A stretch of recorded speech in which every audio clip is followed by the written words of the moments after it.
I'm Joe Normal, and you're watching Guitar Tales with Dave Cohen and Scott Guitar Masenko. Have a rockin' day.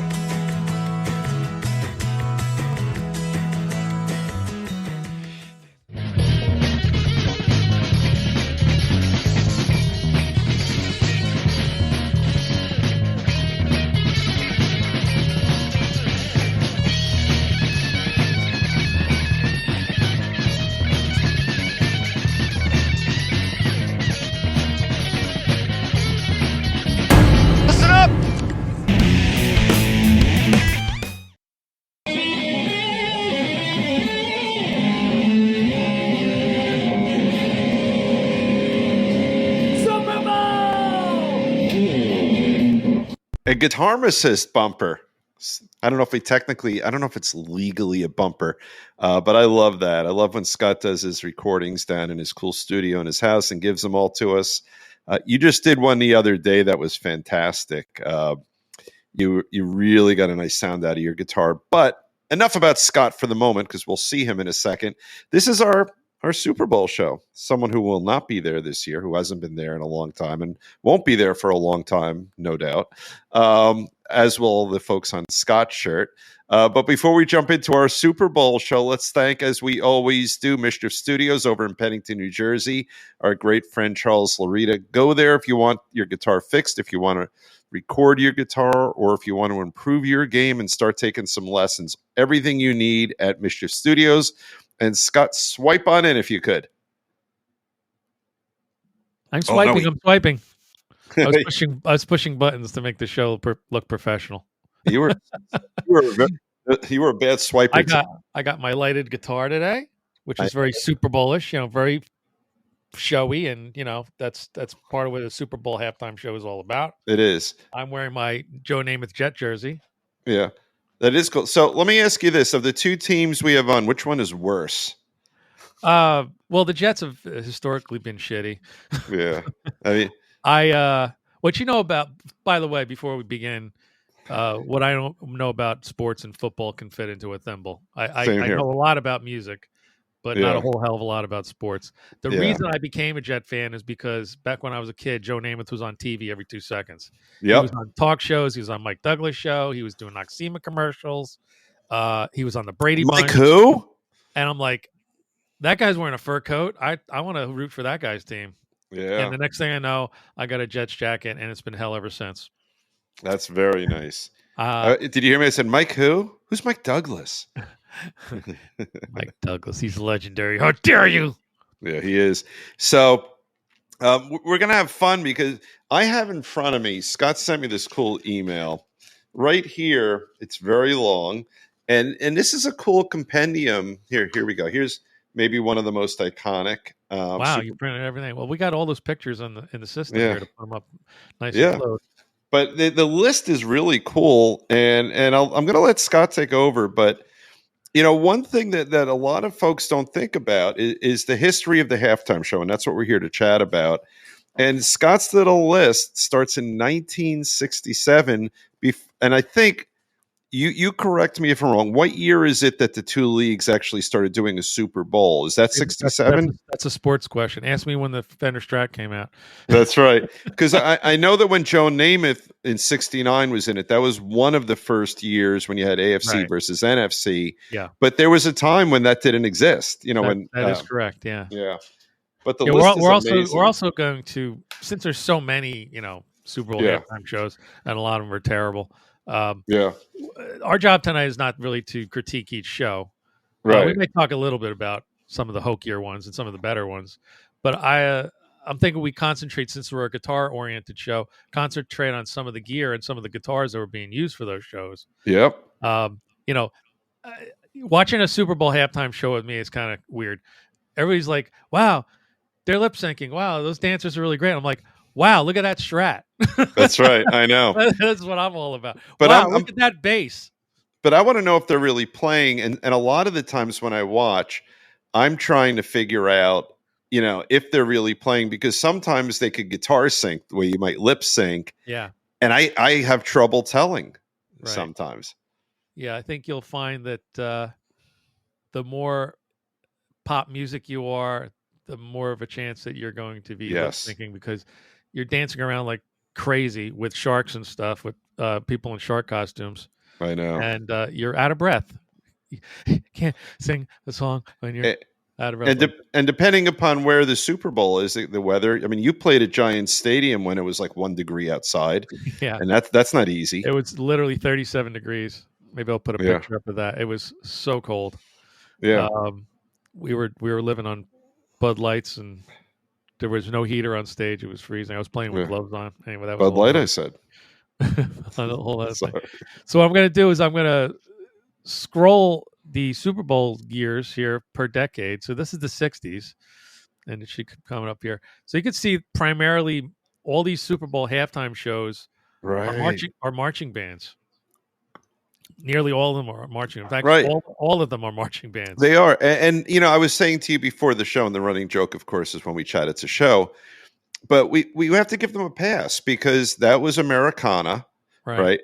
And until someone thought, wow, we could really monetize halftime, it was sort of a throwaway, you know. So if someone was a real football fan, that gives them anywhere from 10 to 20 minutes to walk away from, now it's a little longer, walk away from their television and do what they have to do.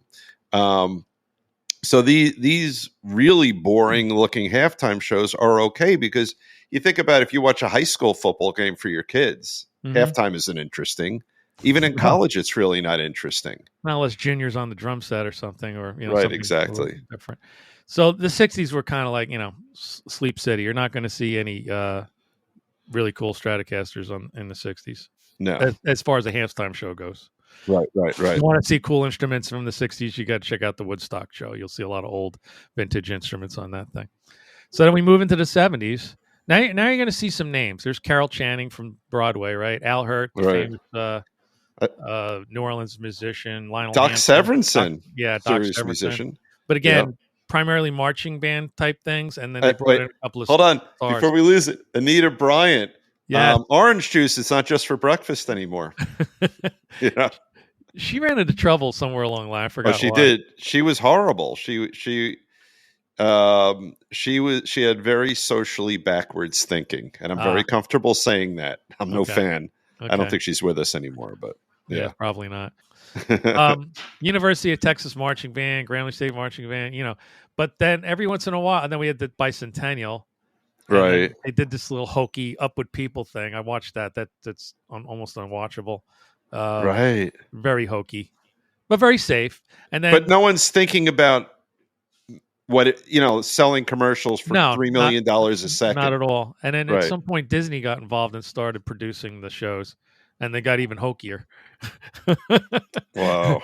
They brought out some of the Disney characters, and they were basically just doing a gigantic commercial for Disney. And they realized in the 1970s, Epcot wasn't built yet.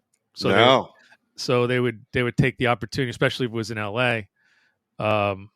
You see the 1977 Los Angeles Unified School District's All-City Band. Who can forget those guys? I would love to see them. I would love to see that show. And the Disney performers. So it would be a great kitsch thing to do, to get like a T-shirt, like one of those vintage T-shirts that has the 1977 All-Star High School Band, and walk around like you're wearing a Woodstock shirt. Sure, why not? Yeah. I peaked in 1977 in school band. I wasn't in the school band in high school. That's a whole other story. I did for about a minute. I actually was playing the timpanis. Fun fact. But I quit. Drumming then, and I was considered to be one of the top drummers in middle school and they were really waiting for me to get to high school, and they couldn't wait for me to get to high school. They were even grooming me over the summer to play snare and bass and stuff. When they found out I couldn't read music very well, it went very badly. It was all over. They stuck me on a bass drum. I'm like, I'm not carrying this stupid thing around. I don't even want to be in the marching band. Well, you have to be in the marching band, otherwise you can't be in the other bands. And then I give them the old, I quit. I quit. Which you'll see in one of our other shows. From the Oneaters. I think you could. It was the Oneaters. Yeah, that's right. Yeah. I think you could probably do a graphic. We could have that graphic twice. Yeah, why not? In post. All right, here we go. The Big 80s marching band. Still not interesting. So they're doing this Up With People thing again. It's very hokey. Every year they have the Up With People. It gets bigger and bigger, but it's still sort of I'm looking an at it. aggrandized Macy's Day Parade type of vibe, Right. That's a good analogy. Yeah. A lot of this kind of stuff. Wait, hold on. How was that? Okay, thanks. Just wanted to make sure. Listen, I could have been a Musketeer. My ears were too small. Yeah. Air Force Band. Let's see. Again with the Up With People thing. They went with the Up With People thing year after year after year. They dragged in George Burns and Mickey Rooney at one point. And this is the 80s, so nobody knew who the hell they were. There was just a couple of old guys to most people. Yeah. Then they had like their first famous person, Chubby Checker. That's a big deal. Made an entire career out of one song. And the Rockettes. And something absolutely horrible, but must be watched. The magician called Elvis Presto. This guy, so that was a real thing. Elvis was dancing around on the field and doing magic tricks with the boxes and the girls and spinning things around and stuff and singing, right, and lip syncing and not actually talking and just lip syncing. Hi, everybody, how are you? Chango, and he was dressed as Elvis, and it's a horror show. That's very, very funny. You should check that one out. Again, still no big stars and no great instruments to talk about yet. So now finally, this is when they discovered how to make money. Right. The 1990s. Now you'll see they kind of creep in 1990. They got a couple of guys here that you'd probably see on the Tonight Show. Pete Fountain, he's another New Orleans clarinet guy. Then they brought in New Kids on the Block. Disney they were very, very, very big. Yeah, that's people went nuts. Gloria, like ice skating thing. Right. Gloria Estefan, that was a horror show. Then of course Michael Jackson finally came on the scene and blew everybody away. Yeah. On the Michael Jackson thing, they did like a whole country thing. So if you're not in a country, that was kind of a wash. Right. They Miami Sound Machine. They brought Diana Ross in 1996 in the stadium on a helicopter, very dangerous. In 97, they did a whole blues thing with the Blues Brothers. Of course, John Belushi was already gone by then, so James Belushi took over for his brother. Okay. And James Brown and ZZ Top. Now we're talking about we're getting big now. Yeah. Now we're talking about some cool guitars. Motown stuff. Queen Latifah. Fun fact. They brought Gloria Estefan back with Stevie Wonder to finally have her do a better job. Yeah, fun fact. GT guest Todd Yasui produced the Queen Latifah show for a while. Oh, really? Yes, he did. How's that? So you go. I think this is a shot of ZZ Top, I hope. Let's see. There you go. So we got a Fender bass there. It looks like a very old Fender bass, actually. It looks short for a P bass, but it has to be, right? No, it looks like it's based on the Telecaster style body, which would make it a bass probably from the 50s. Yeah, because that is not a long neck there. And Billy's obviously playing some old ass Gibson Les Paul there. Yeah. Probably also from the 1950s. And it's so funny to watch ZZ Top surrounded by sequined dancers. And that's the true cheesiness of the halftime show. Yeah. And I can't wait till we get to 2010, my favorite band, because the whole notion of that which is rock is really inconsistent with that which is football, in my opinion. Right.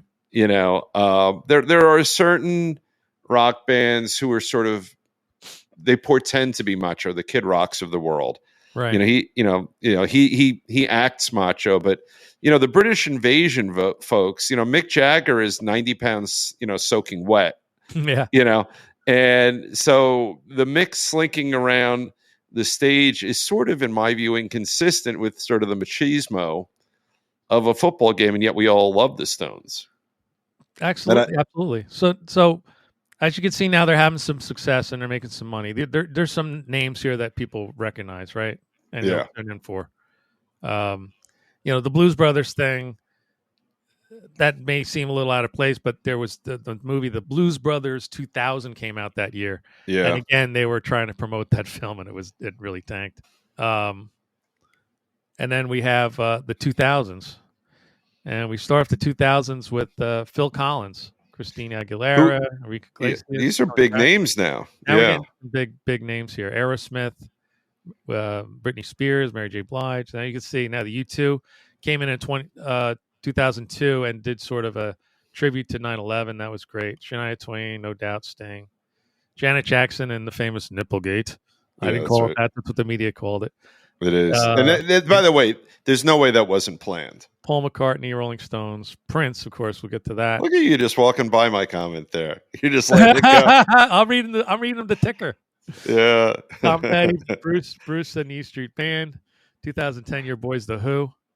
Yeah, so The Who, I don't think, I liked their performance a lot, but I don't think it's consistent with sort of the football vibe. I don't think, I think there are bands, the pop bands, I think are more consistent. I think country is consistent with the football vibe. Yeah. Bruce sort of is, right. Bruce Springsteen. Lenny Kravitz kind of is. He's a, kind of a macho-y guy. But like, I don't think U2 is. U2 is a very flowery band. Mm. And they did do a nice job of saluting the 9/11 tragedy when they came on, and they had all the names behind them on a big banner. Yeah, it was really very emotional. And I guess you're right. So you're right. So in a situation like that, if you put U2 on now, I don't find it consistent. I just I just flew out to Vegas. They're one of my favorite bands. I saw them in Vegas a month ago. But yeah, for a 9/11 tribute, they'd be perfect. So for a regular year, I don't think they would be. After the 2004 Janet Jackson, see, everything was going great, and they were making money. Yep. Until 2004, when Janet Jackson and Timberlake had that wardrobe malfunction, which, if you watch it over, it's completely. It's planned. The clothing was planned already. Totally planned. Anyway. Yeah. I think CVS got in a lot of trouble. They got a lot of trouble. They backpedaled. They apologized. Middle America was like losing their minds. They're like, and so the people that run this shindig, they were like, "That's it. Everybody out of the pool." Remember when you were a kid? So you're right. They went safe. They went with Paul McCartney. Right. An ex-Beatle. Right after that big to do, they say, "Who can we get who's safe?" Yeah, people know the songs and he's famous. I know Paul McCartney. Yeah, that's how they ended up. So from Paul McCartney, and through the Rolling Stones and Prince and Tom Petty, you could see we're kind of going on a classic rock thing here. Yep, for the next few years. That's because they considered classic rock to be a safer choice. Well, by then they're already pretty old. Most of the classic rock folks. Look at this. I'm turning the page to get I'm up to 2012 on the list. So while we're talking about it, let's look at some guitars. So we have here's Tom Petty and his guitar for that show, which looks like a powder blue. It's a Telly. Yeah. Now, can you see it? I think it says Fender as opposed to some other company doing a Fender-ish guitar. And he's got a capo. He does have a capo. Probably means he's doing free falling. Yeah. If probably. And he's not barring that chord because if you look at the curve of his pointer finger. Yeah. No, he's playing a chord. He's just in a different key. Right, but not a bar chord. Yeah. Sir Paul playing his famous Hofner bass. I love that. His lefty bass. Left-handed Hofner bass. I know. You might recognize these guys. Now, the Stones didn't do costume changes, but they definitely did guitar changes. Ronnie Wood's playing this that's a good looking guitar. Chrome looking Stratty thing, and it has Woody Woodpecker on the neck. It says Woody. Oh, I love that. He's Ron Wood. So that's probably some cool ass custom. By the way, I like Ron Wood and Keith, or I like Ron and Keith. I like Ron better. Do you? Yeah, a lot better. I love what he did with the faces. And Keith as a player, as a performer, because as a player. He's pretty cool. Look at him. Yeah, Keith is cooler than Ron.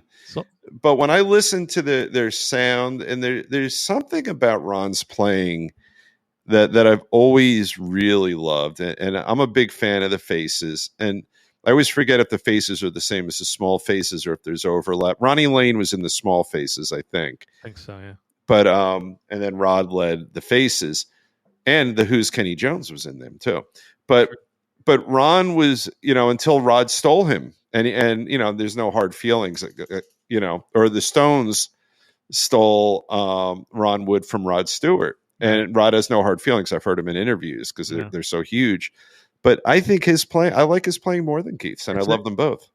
They really play well together. They do. You know, it's just really great. And Keith plays with 5 strings usually, Yeah. which is crazy.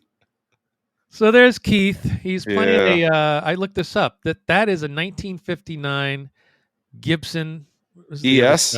Is it an ES? It's an ES. It's a 355. Oh, it's not a 350 with a Bigsby tremolo. That's gorgeous. Which he probably wouldn't dare touch if throw the whole thing out of tune. Yeah, well, it's when we had that's a really, really expensive rare guitar. Well, when we had vintage guitars on, I'm still waiting for them. Right now, the only ES 350-ish guitar they have is on the other side of the pond because Rick Taylor was trying to get me one. That light blue one. Yes, that's it's gorgeous. It's gorgeous. But I've always wanted an ES styled guitar, and you can get a nice Epiphone version of it. But I got to say, I would take a Gibson or a vintage over even an ES from what he was telling us about those guitars. So from 2010, here's the Who. Pete's playing a maple neck Fender there. Kind of basic. I don't think it's early. I think it's just sort of a newer Fender from that year. Yeah, it looks kind of. It's interesting. I was thrilled that he was still windmilling, and Zach Starkey on the drums. Oh, that's right. I forgot about that era. He played really cool. If you look at the video, he's playing these cymbals. They look like the Who target. Oh, I love that. The blue and the white and the red. And they performed well. I remember. I remember where I was. I was at my neighbor's house for that concert. And everybody made fun of Pete's belly. Oh, was it sticking out? I forget. Mm-hmm. That I don't remember. See it in the shot. It's kind of showing its ugly head. Yeah. He's bitter these days. He's very bitter. Every interview I hear, we were better than Led Zeppelin. Really? I mean, I love them both, but really. Jersey guys, Bruce and Stevie Van Zandt. They were fabulous. He's, of course, playing his telly. Yeah. And his beaten up old telly. An early or an older Les Paul, right? Les Paul, yeah. Yeah.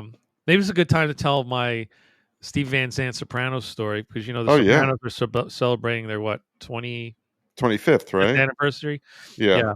So the very first Sunday that show is on, Tico Torres, the drummer from Bon Jovi's a friend of the family, was over for dinner or something on Sunday. And we're standing on the porch, chit-jabbing with my father and everybody, and he goes, "Oh crap, what time is it?" I go, "Oh, blah, blah. My friend Stevie Van Zandt's going to be on this show on HBO called The Sopranos." I'm like, "Oh wow, all right, yeah, we have HBO. Let's go inside." I go, "What's it about? Is it like a modern day Partridge Family kind of thing?" The Sopranos, and he goes, "No, it's about like New Jersey mobsters and stuff." And I go, "And it's called The Sopranos? Is it a Oh, you're thinking the musical. Yeah, is it a comedy?" And wait, what does he do? He plays. You call it a comedy one more time, I'll whack you. He plays like a mob guy. I'm like, oh. I'm thinking he was fabulous in that show. Can't possibly be. There's no way he can act too, right? Can he be that talented? Yeah. Well, of course, history shows the minute I tuned in, I was blown away what Steve Van Zandt was up to with the hair and the attitude and home run. Yeah. So sorry, Stevie, I doubted you. But it's kind of funny that I thought The Sopranos was a comedy on HBO. It is like a traveling family of musicians or something. So then, who else do we have here? I'm stalling here. So right, I'll tell some jokes and entertain the crowd while you're doing that. I think I showed this one already. Yeah, that's another picture of the Stones, and now it's a closer shot of that Woody guitar. Yeah, that's a good looking. They're both good looking guitars, and it's all silver. That Bigsby is gorgeous on that. Yeah, Aerosmith. So Joe is playing this big ass. I had to find out what that was. Yeah, what is that? It's a really great. Is it a Guild? No, it's a Gretsch. It's a Gretsch White Falcon. Oh, did you notice I said that right before the picture came up? Yeah. You're showing your knowledge of guitars. Very good. That's a gorgeous guitar. Moving to a little bit more modern. I wish I knew who this guy was. I did look it up. I'm so sorry. He was out there with Eminem, I think. Oh, okay. And that's one of those PRSs. Oh, that's really pretty. PRS Strat. I love when you get the 3-on-3 Strats because it looks kind of weird, but it looks kind of cool at the same time. Yeah. And that guitar pulls it off. It's almost like it's the same headstock as my old Westbury that I had a million years ago. Yeah, instead of having all the tuners on one side, it's like 3 and 3. Yeah. There's Lenny. No surprise there. He's just playing a straight up black Gibson. I don't know what year that is. Probably 1970 something. He's got, that guy has such a sense of style. Everything he does perfectly. Now I got to look at the. He was on with Katy Perry and Missy Elliott that year, and for whatever reason, he just got outshined by the ladies that night for some reason. Yeah. He had sort of a forgettable performance, which is unfortunate because he's a really, really talented feller. Yeah, he is. Then we have the guy who took his shirt off, Adam Levine. I really, really love this Relic Stratocaster. It's got a wood rose, which is my thing. Yeah, it's all beat up looking, which is my thing. Now, is that beat up looking or is it beat up? What do you think? Oh no, that was totally artificially Relic. There's no way Adam Levine did enough road years to put that. Yeah, on. You know what? And Adam Levine is such a fake guy, and he's a bad guy. Vaughn did, but not him. Yeah. I'll say on our show, he's a piece of shit. Ouch. No, he's a bad guy. He's got good taste in guitars, though. Look at the Ibanez gem he's got here. He has great taste in guitars, but he's a bad guy. He's a very bad guy. And I'm very comfortable saying that. That's a beauty. That's one of Steve Vai's creations. That's a gorgeous guitar. Neon pink. Yeah. And I think that is an actual neon pink guitar, not a reproduction. Yeah, that's beautiful. Finally, we have Prince. Right? Prince. Yeah. And Prince, everybody remembers the Prince guitar, but he also had this famous Telecaster. That telly is gorgeous. That looks like an old telly. Look how narrow the headstock is there. Yeah, with the leopard skin pickguard on there and everything. Yeah, and we've had a lot of people on our show talk about him. Growing up, I mean he wasn't that much older than us. But I never really understood him as a guitar player. I thought of him as sort of a pop performer, and he was good. He was really good. Mm-hmm. But his playing, and then Purple Rain, I mean, I think if you talk about the very best Super Bowl performance, whether you rate him number one or not, he's always in the conversation. Yeah, we could do 30 minutes on that show alone. It was so unbelievable. I watched it again. Okay. Couple of takeaways. The guitar was way, way louder than the band. Yeah, I'm sure he wanted that. Unbelievably louder. Excruciatingly louder. I don't know. I couldn't even hear the drums. That's how loud it was. I don't remember that part. That's interesting. And I was told that's the only. It only came over that way over the broadcast on TV. In the stadium, it was properly mixed. Oh, that's interesting. And it rained it rained as he's playing. It rained all day. In fact, the production manager called Prince that morning. Goes, it's still raining, man. I'm sorry. He goes, we're doing it. I don't care if it's raining. But to dance around, the girl they had dancing with him on high heels with a slippery stage. I mean, it could have been catastrophic, and it ended up being one of the greatest shows ever. Yeah, so then he busted out this thing. I remember that one. Yeah, that crazy thing. It was pouring rain. He's doing Purple Rain. I mean, it was just like everything came together. It really did. I mean, the universe, all the stars aligned for that performance, and I could hear it right now. I could see it in my head. I could just envision it. He did get in trouble again with Middle America, rearing their ugly head again. Right. They put this a sheet or something in front I remember of him, that. Yep. So that his image was his shadow image was being shot onto the screen. He was silhouetted, basically, right? And if you just use your imagination and you have a silhouette and you have that giant thing hanging off your guitar, what kind of looks like something. Yeah. And I don't think that was an accident. No, I'm sure not. If you know anything about Prince. Middle America needs to have a Bud Light. They'll be okay. Relax. Very upset about his wiener guitar. Yeah.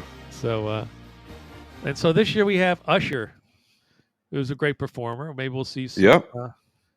He's great. I forgot. I saw him. One of the times when I went to see Todd when he produced the Tonight Show, I saw Usher live on the Tonight Show. I forgot about that. Oh, really? Yeah. and he was fabulous, absolutely fabulous. His second appearance, he was. I saw him on our list. Yeah, 2011 he was on with the Black Eyed Peas. But I remember and Slash. I didn't have a picture of Slash and his guitar, but everybody knows what his guitar looks like. Right. Yeah, I saw him in the small studio for the Tonight Show, which is a nice intimate venue. He was great. He was really great. Very talented. Really sweet on the interview, like a really nice, humble guy. I remember that. I'm just going to check our post from this afternoon. Well, the last minute post. Right. Overwhelmingly, it's Prince. Everyone thinks that. Yeah. Best performance, best guitar, best everything. Yeah. So that's it. So, I mean, that's the bar. That's the bar that every performer has to break. Now, I think next year they should get a marching band and try to, play. I think they should too. In the rain or something. You know what they could do? I'll see if I can line this up. If you've seen, I love them on YouTube. There's that band. I think it's the 1,000 musicians playing at once. Yeah. That would be fun if they got those folks to do it. Exactly. Hey, Scott, how do we subscribe to Guitar Tales? Well, we made it easy for you. Just take your phone. If you're sitting at home with your phone or watching us on the phone, you just scan that QR code with your camera, and it will take you right to the channel.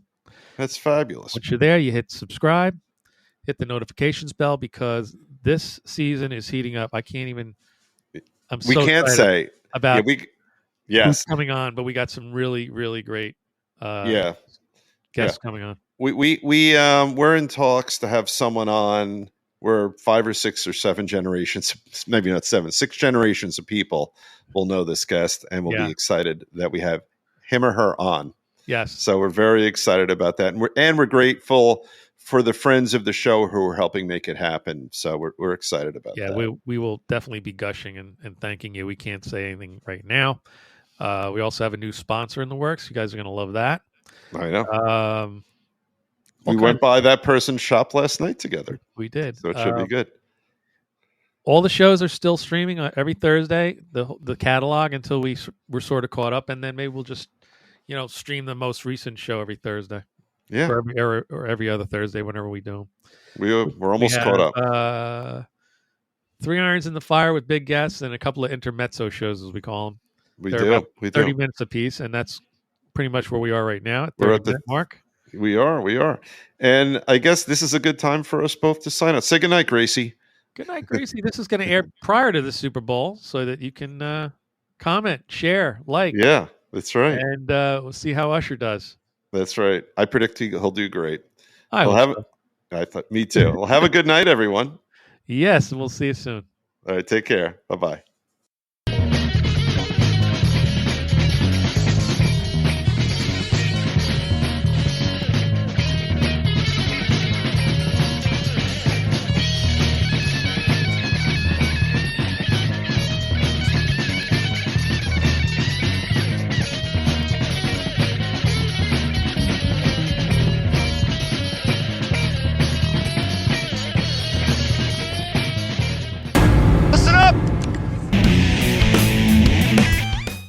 It's Phil X, and you're watching Guitar Tales with Dave Cohen. And Guitar Tales, like what else do you need, right? Guitar. We're geeks, nerds, gear, inspirations, positive vibes. Look out.